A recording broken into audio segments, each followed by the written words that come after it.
मिर्ची अवार्ड्स होते हैं, इस साल क्या अलग है मिर्ची अवार्ड्स में? कितना डिफिकल्ट रहा है डिसीजन लेना? देखिए मतलब एक क्या होता है, वो जूरी में एक जिम्मेदारी होती है। तो जिम्मेदारी ये होती है कि कहीं ऐसा जो ट्यून है जो आप पॉपुलर के साथ ही ना रह जाएं, सिर्फ जो बहुत चला है। हो सकता है कोई ट्यून की एक अनोनिमस सा एक म्यूजिक डायरेक्टर किसी ने गाया है, छोटी फिल्म है, लेकिन बहुत खूबसूरत है, वो कहीं ध्यान से ना रह जाए, वो बहुत ज़रूरी है। जूरी में जिम्मेदारी है। बाकी तो ज़्यादातर गाने जो अच्छे हैं वो चले हैं और सबको पता है ना।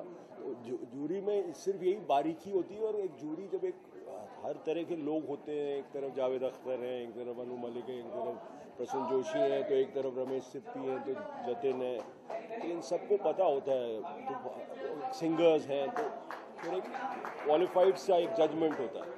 इस साल काफी खूबसूरत गाने आए हैं, बहुत तो अच्छे। कितना डिफिकल्ट रहा है कि मुश्किल है चुनना उनमें से कौन बेहतर है, ये बहुत डिफिकल्ट है थोड़ा इस बार।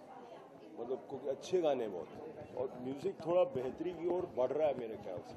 धीरे धीरे वो जो एक सिर्फ महज जो एक बीट है, उस तरह गाने भी चल रहे हैं। तो फिर भी लोग बोलते हैं कि आजकल पुराने ज़मानों की तरह गाने नहीं बनते हैं।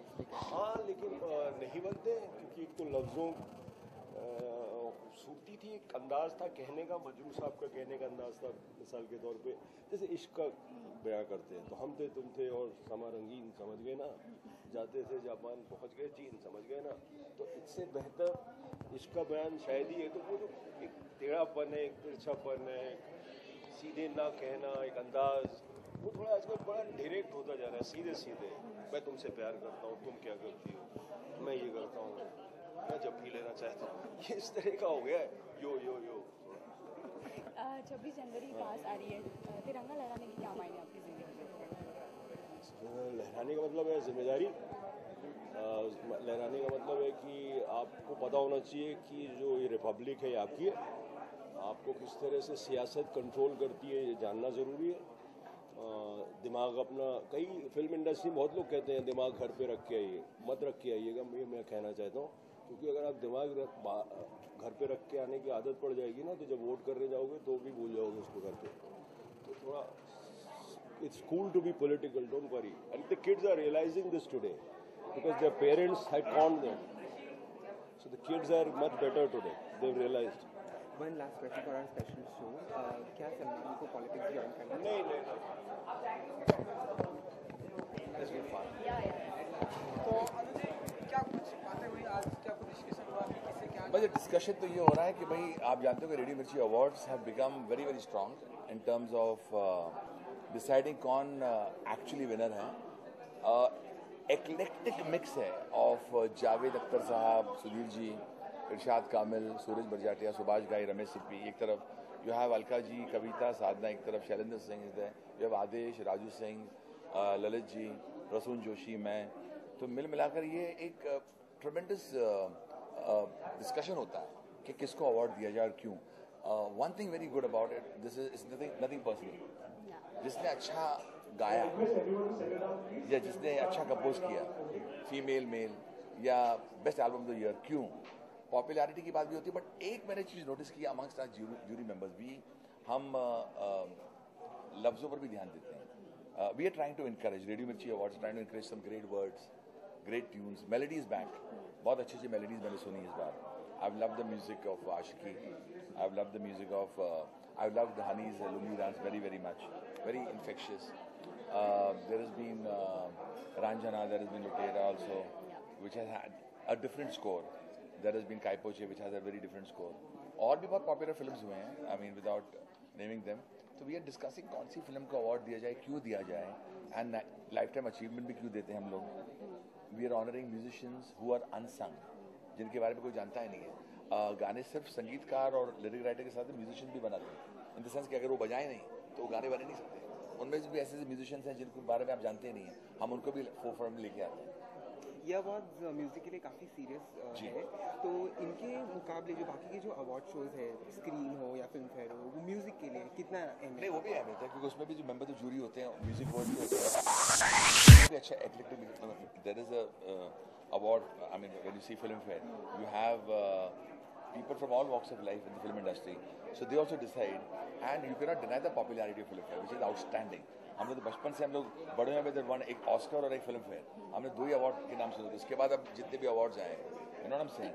So you cannot take away Filmfare from your DNA. You cannot take away Oscars.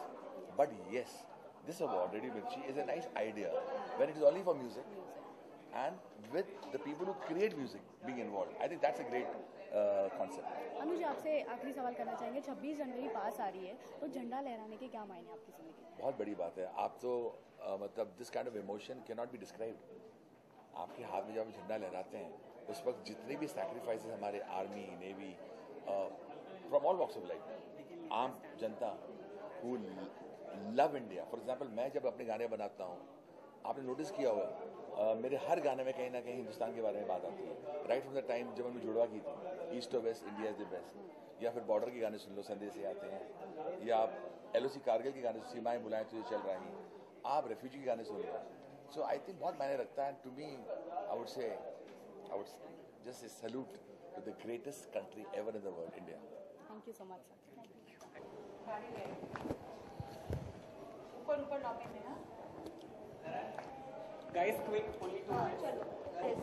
सबके लिए हर साल होता है रेडियो मिर्ची अवार्ड्स.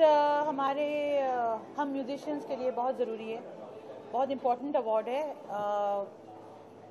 क्योंकि इसमें म्यूज़िक की हर कैटेगरी को दिया जाता है अवार्ड, चाहे वो composers, singers, lyricist and different categories, जैसे कि फिल्म म्यूज़िक, सूफी म्यूज़िक, नॉन फिल्म. तो हर कैटेगरी के आर्टिस्ट को संगीत से जो कनेक्टेड है उनको सम्मान दिया जाता है, जो कि बहुत अहम है हमारे लिए. अलका जी, एक और सवाल है कि जिस तरीके से क्या कहना चाहेगी कि किस तरह की डिमांड है? देखिए, डिमांड कुछ नहीं, डिमांड का ऐसा है कि ये जो हमारे जो फंडामेंटल राइट्स हैं, there is a right to royalty for the composers, for the lyricists. वो तो पहले है, और पहले हम सिंगर्स की राइट नहीं थे, but as per the amendment of the law in June 2012, singers are also entitled to royalty. तो ये जो हमारा हक है, जो हमारा फंडामेंटल राइट है, वो हमें मिलना चाहिए. बस हम यही कहते हैं, हम किसी का हिस्सा या किसी से कुछ छीनने की बात नहीं करते. म्यूजिक कंपनी कहती है कि भाई जब अगर ये हिट हो जाती है, प्रॉफिट होता है, तो लेकिन जब लॉस होता है तब क्या सिंगर हमारे सामने उसको बयान करने के लिए तैयार है? देखिए, ये इसमें अगर हम बात करने लगे तो ये बहुत लंबा एक टॉपिक हो जाता है. बहुत इसमें प्रोज भी है, कॉन्स भी है. कि जो सिंगर है उसको जो वन टाइम पेमेंट करते हैं, वो भी बहुत ही नहीं के बराबर, बहुत ही कम पेमेंट करते हैं, और रॉयल्टी में भी हिस्सा नहीं देते हैं. तो जिसकी आवाज़ से गाना सुना जा रहा है, जिसने वो ट्यून बनाई, लिरिक्स बनाए, उनको तो definitely they deserve little amount of the profit. कुछ सिंगर है जैसे हनी सिंह और मीका सिंह जैसे लोग कहते हैं कि सिंगर्स को तो रॉयल्टी नहीं मिलनी चाहिए, डिमांड अलग है हमारी. देखिए, हर आदमी का अलग पॉइंट होता है. मुझे लगता है कि हम जो बात कर रहे हैं, we are with the law, legally we are entitled a small share of royalty. पहले नहीं था, लेकिन अब हो गया है. और क्योंकि कंपनीज को हमें रॉयल्टी देने की आदत नहीं रही कभी, तो अब उन्हें ये बर्दाश्त नहीं हो रहा है कि रॉयल्टी. एक आखिरी सवाल और कि आपको लगता है कि सिंगर्स और म्यूजिक कंपनी की लड़ाई के बीच में कहीं ना कहीं प्रोड्यूसर्स को भारी नुकसान है? देखिए, हम ये कोई लड़ाई नहीं, किसी से कुछ छीना नहीं जा रहा है, किसी से कुछ ज़बरदस्ती लिया नहीं जा रहा है. ये एक्चुअली ऐसी बात है जो हमें बैठ के अक्रॉस द टेबल में बात करके इसको सॉल्व करना है. इसमें किसी का हम नुकसान नहीं करना चाहते, जो हमारे हक है उसे कोई और कुछ.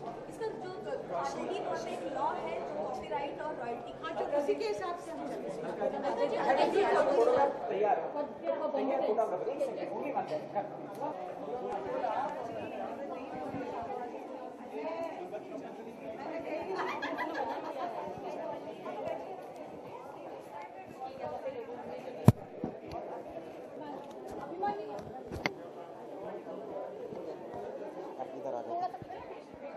बाइट्स यहाँ पे करवा रहे हैं. क्या नया हुआ? क्या इतने सारे गाने इस साल रिलीज हुए, बहुत अच्छे सब बेहतरीन गाने, तो कितना डिफिकल्ट रहा चुनने में? मुझे लगता है कि एक्चुअली मुझे अगर देखा जाए तो पिछले 2 सालों के बाद इस साल आई थिंक जैसे आशिकी 2 और रामलीला, ये सब कुछ फिल्में, ये जवानी है दीवानी, तो there were some nicer songs. और हमेशा पर क्या होता है ना, इट्स नॉट सो डिफ़िकल्ट, क्योंकि हम पॉपुलैरिटी पे जाएं तो ये जो गाने जो काफ़ी रेडियो पे बजती हैं तो वो दिमाग में रह ही जाता है। तो selection obviously also becomes a little easier because of that, because radio Mirchi plays these songs and we keep hearing it. तो जो कॉम्पोजिशन दिमाग में रह जाता है, तो ऑब्वियसली कभी ऐसा होता है कि उसी कॉम्पोजिशन को पॉपुलैरिटी मार्क्स होती हैं। इट्स इतना तो पर्सनल मार्किंग नहीं होता है, it's more on which song is more popular, we go by that, so it becomes easier. तो म्यूजिक अवार्ड्स तो फिल्म फेयर में भी दिए जाते हैं, बहुत सारे दूसरे अवार्ड्स में दिए जाते हैं, तो इस अवार्ड्स की क्या खासियत है? नहीं, रेडियो मिर्ची की भी खासियत ये है कि ये एम्फेसिस ऑन म्यूज़िक ना, तो यहाँ पे सारे आर्टिस्टों को जो भी सिलेक्शन होता है उनको ये महत्व है, जैसे ग्रैमी अवार्ड्स है जहाँ सिर्फ म्यूज़िक को दिया जाता है, तो the emphasis on music, so that's why it becomes a very important award for musicians. एक बहुत हटके सवाल करना चाहूँगी, 26 जनवरी पास आ रही है, तो झंडा लहराने के क्या मायने आपकी जिंदगी में? देखिए, आप मेरे से पूछ रहे हैं कि मैं इतना कहूँगी कि झंडा लगाने की बात तो मैं नहीं कहूँगी, मैं ये कहूँगी कि मैं हूँ साउथ इंडियन। मेरी परवरिश एक बंगाली फैमिली से हुई है, मेरी आंटी बंगाली थी, उन्होंने पाला पोसा है। मैं पैदा हुई दिल्ली में, मेरा करियर हुआ है महाराष्ट्र में, बॉम्बे में, और अब मैं पाटली कर्नाटका बेंगलोर में रहती हूँ और 4-5 भाषा बोलती हूँ।